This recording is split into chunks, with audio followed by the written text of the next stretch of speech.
எங்களுடைய ஊர்ல எல்லா இடங்கள்லயுமே மழை சக்கப்போடு போட்டு வர்றது. இந்த நேரத்துல எங்களுடைய ஊர் மட்டும் இல்லாமல் கேரளா, இலங்கை போன்று அநேகமான இடங்கள்லயுமே இந்த மாதிரியான அடைமழை பெய்து கொண்டுதான் இருக்குது. இந்த நிலையில வேற எந்தெந்த இடங்கள் எல்லாம் இந்த மாதிரி மழை வெளுத்து வாங்கி கொண்டிருக்கிறது என ஆராய்ச்சி செய்து பார்க்கும் போதுதான் ஒரு கிரேசியான விஷயம் தெரிய வந்திருக்கு. அது என்னவென்றால், பொதுவாக எங்களுடைய ஊரில் எல்லாம் மழை என்றால் வானத்திலிருந்து தண்ணீர் கொட்டும், இல்லை என்றால் ஒரு சில நேரங்கள்ல அது பனிக்கட்டியாகி ஆலங்கட்டி மழையாக பெய்வதை கூட பார்த்திருப்போம். ஆனால் ஒரு சில இடங்கள்ல பெய்கின்ற மழை இரத்த மழை, மீன் மழை, வைரமழை என்று கூட பெய்து வருகிறது என்று சொன்னால் உங்களால் நம்ப முடியுமா? ஆமா, அந்த மாதிரி மழை பெய்து மக்களை சில வினோதமான நிகழ்வுகள் தான் மொத்தமாக இந்த வீடியோல பார்க்க போறோம். இந்த மாதிரியான மழை உங்களுடைய ஊர்ல பெய்திருந்தா நீங்க என்ன செய்வீங்க? இந்த மாதிரி மழை நீங்க அவதானிச்சிருக்கீங்களா? இந்த கேள்விக்கான பதில உங்களுடைய கமெண்ட்ல சொல்லுங்க. வீடியோவுல இத பற்றி விரிவாக பார்ப்போம். ஆகவே வழக்கம் போல இந்த வீடியோவும் மிகவும் இன்ட்ரெஸ்டிங்காகவும் அதே சமயம் கிரேசியாகவும் இருக்க போகுது. ஆகவே வீடியோவை எங்கேயுமே ஸ்கிப் பண்ணிடாம கடைசி வரைக்குமே பாருங்க. வீடியோக்குள்ள போறதுக்கு முன்னாடி யாருக்கெல்லாம் மழையில நனைகிறது பிடிக்குமோ அந்த லைக் பட்டனை தட்டி விடுங்க. இந்த வீடியோ நீங்க கேள்விப்படாத பல விஷயங்களை சொல்ல போகுது. ஆகவே இந்த வீடியோவை உங்களுடைய நண்பர்கள் மற்றும் குடும்பத்தினருக்கு ஷேர் பண்ணுங்க. மற்றும் தமிழ் இன்ஃபோ சேனலை சப்ஸ்கிரைப் செய்யாத புது நண்பர்களை சப்ஸ்கிரைப் செய்யுங்க. உங்களின் ஆர்வம் எங்களின் உயர்வு. வாங்க வீடியோக்குள்ள போலாம். முதல்ல பிளட் ரெயின் அதாவது ரத்த மழை 2001 ஜூலை 25 அன்று கேரள மாநிலம் இடுக்கி என்ற மாவட்டத்துல வழக்கம் போல மழை பெய்திருக்குது. ஆனா அந்த மழை எப்பவும் பெய்யற மழை போல இல்லாம வழக்கத்துக்கு மாறாகவே சிவப்பு நிறத்துல ரத்த மழையா பெய்திருக்கு. இத பார்த்த மக்கள் எல்லாருமே என்ன நடக்குது அப்படின்னு புரியாம அலறி அடிச்சு கொண்டு வீடுகளுக்குள்ளே ஓடி போயிருக்காங்க. அதே நேரத்துல இந்த மழை ஒரு நாளுடன் இல்லாம கிட்டத்தட்ட 10 நாட்கள் விட்டு விட்டு பெய்து கொண்டே இருந்திருக்கு. அந்த பகுதி முழுவதும் அந்த மழை நீர் நிரம்பி சிவப்பு நிறத்துல ரத்த ஆறா ஓடி இருக்குது. இத பார்த்து பயந்து போன அந்த பகுதி மக்கள் பாதி பேர் இது சாத்தானுடைய வேலை என்றும், இன்னும் சில பேர் இது ஏலியனுடைய வேலை அப்படின்னு புரளிய கிளப்பிட்டிருந்தாங்க. ஆனா அந்த நேரத்துல இந்த செய்தி பயங்கர சர்வதேச அளவில் பரபரப்பா பேசப்பட்டிருக்கு. பின்பு அந்த மழை நீரை ஆராய்ச்சி செய்த இந்திய அறிவியலாளர்கள் இதற்கான அறிவியல் பூர்வமான விளக்கத்தை கொடுத்திருக்காங்க. அது என்னன்னா, அந்த குறிப்பிட்ட பகுதியில் இருக்கக்கூடிய மரம், செடி, கொடிகள்ல டென்ட்ரோட்ரோலியோ ஆல்கின் அப்படின்னு சொல்லப்படுகிற ஒரு வினோதமான பாசி அதிக அளவுல படர்ந்திருக்குது. அந்த டென்ட்ரோபோலியோ ஆல்கின்ல இருக்கக்கூடிய நுண்ணுயிர்கள் காற்றில கலந்து மழையாக பெய்கின்ற வேளையில தான் அந்த மழை சிவப்பு நிறத்துல பெய்யுது அப்படின்ற விளக்கத்தை வெளியிட்டு மக்களிடையே குழப்பத்தையும் பயத்தையும் தீர்த்து வைத்தாங்க. அதோடு இந்த ரத்த மழை கேரளாவில மட்டும்தான் பெய்திருக்கிறதா அப்படின்னு கேட்டா நிச்சயமா இல்ல. 2006 மார்ச் 4ஆம் தேதி எங்களுடைய நாடான இலங்கையில பெய்திருக்கு. இதே போன்று உலகத்தினுடைய பல பகுதிகளில் பெய்திருக்கு. அடுத்து பார்க்க போறது ஃபிஷ் ரெயின், அதாவது மீன் மழை. கடைசியாக பார்த்த ரத்த மழை கூட இது ஓரளவுக்கு தர்க்க ரீதியாக இருந்திருக்கு. ஆனா இது என்னன்னா ஃபிஷ் ரெயின். பழைய படங்கள்ல கூட இந்த மாதிரி எல்லாம் நடக்காது அப்படின்னு சொன்னா, தற்போது நீங்க பார்த்து கொண்டிருக்கிற வீடியோ மற்றும் படங்கள் எல்லாமே சினிமாவோ அல்லது கம்ப்யூட்டர் கிராபிக்கோ இல்ல, மீன் மழை பெய்கின்ற நேரத்துல நேரடியாக எடுக்கப்பட்டது. குறிப்பாக இந்த வீடியோ 2017 மெக்சிகோல எடுக்கப்பட்ட வீடியோ. இந்த வினோதமான நிகழ்வை அந்த பகுதி மக்கள் ஒரு அதிசயமாக பார்த்தாலும் இந்த நிகழ்வை பார்த்து உங்களுக்குள்ள பயப்படவும் செஞ்சாங்க.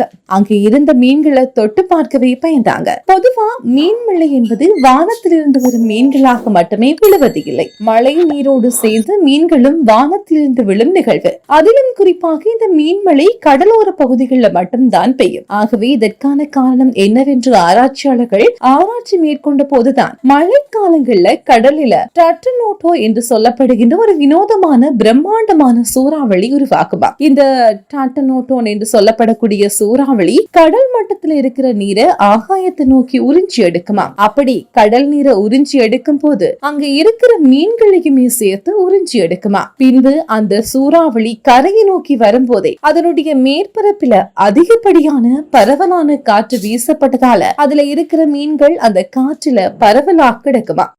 பின்பு அந்த சூறாவளியினுடைய வேகம் குறைந்ததுமே அந்த மீன்கள் எல்லாமே ஆகாயத்திலிருந்து கீழே விழுமா. இதுதான் இந்த மீன் மழைக்கான உண்மையான காரணம் அப்படின்னு ஆராய்ச்சியாளர்கள் கண்டுபிடிச்சிருக்காங்க.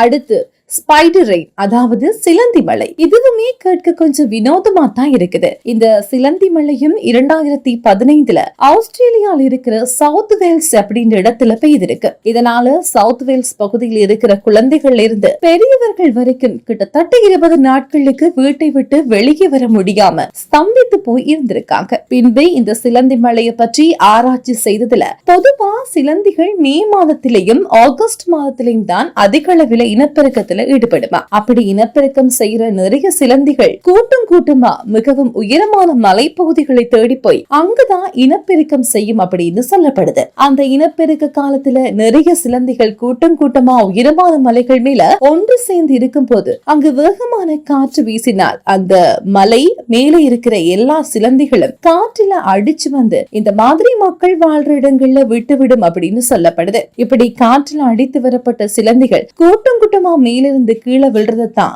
மக்கள் சிலந்தி மலை அப்படின்னு சொல்றாங்க. அடுத்து மில்க் ரெயின், அதாவது பால் மழை. உண்மையிலே இது பால் மழை இல்ல, சாம்பல் மழை. இந்த மழை இந்தோனேஷியா அப்படின்ட்டு பல இடங்கள்ல பெய்திருக்கு. இதற்கான காரணம் என்னன்னு பார்க்கும்போது இந்தோனேஷியாவில கிட்டத்தட்ட 40க்கு மேற்பட்ட எரிமலைகள் இருக்கிறது. அதுல ஒரு எரிமலை 2014 படிந்ததால அதனுடைய சாம்பல் நேரடியான மழை மேகத்தோட கலந்திருக்கு. அதன் பின்பு அந்த மேகங்கள் மழையாக பெய்யும் போது அந்த சாம்பல் கலந்த நீர் வெள்ளை நிறத்துல மழையாக பெய்திருக்கிறது. அதனாலதான் அந்த பகுதி மக்கள் பால் மழை அப்படின்னு நினைச்சு அதிசயமா பார்த்து கொண்டிருந்திருக்கு.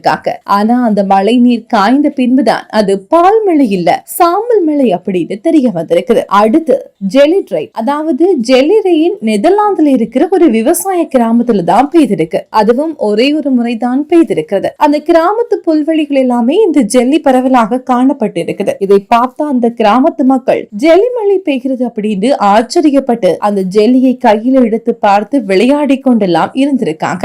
ஆனா அந்த ஜெல்லியை எடுத்து சென்று ஆராய்ச்சி செய்த ஆராய்ச்சியாளர்கள் இது ஒன்னும் ஜெல்லி மழை இல்லை, இந்த ஜெல்லி மாதிரி இருக்கிற எல்லாமே தவளைகள் உடம்பில் இருக்கிற ஒரு வினோதமான கொழுப்பு அப்படின்னு சொல்லி இருக்காங்க. இதற்கான காரணம் என்னன்னு பார்க்கும் போது ஒரு விதமான பறவைகள் வானத்துல கூட்டம் கூட்டமா பறந்து கொண்டிருக்கும். அந்த பறவை கூட்டம் அதிகப்படியான தவளைகளை வேட்டையாடி உண்டு வானத்துல கூட்டம் கூட்டமா பறந்து போய் கொண்டிருக்கும் போது அந்த தவளைகளுடைய உடம்புல இருந்த கொழுப்பு மட்டும் செரிமானம் ஆகாததால வானில பறந்து கொண்டிருக்கும் போதே அந்த ஜெல்லி மாதிரியான கொழுப்ப வாந்தி எடுக்கும் அப்படின்னு சொல்லப்படுது. அதுதான் வானத்துல இருந்து ஜெலிமலை மாதிரி விழுந்திருக்கு அப்படின்னு ஆராய்ச்சியாளர்கள் சொல்லி இருக்காங்க. ஆனா என்னதான் ஆராய்ச்சியாளர்கள் இப்படி ஒரு விளக்கத்தை கொடுத்தாலுமே அந்த கிராமத்து மக்கள் அது எப்படி எல்லா பறவைகளும் ஒரே நேரத்துல வாந்தி எடுக்க முடியும், இது பறவைகளோட வாந்தி எல்லாம் இல்ல, நிச்சயமா ஜெல்லி மாதிரி தான் இருக்குது அப்படின்னு இன்னைக்கு வரைக்கும் நம்பிட்டு இருக்காங்க.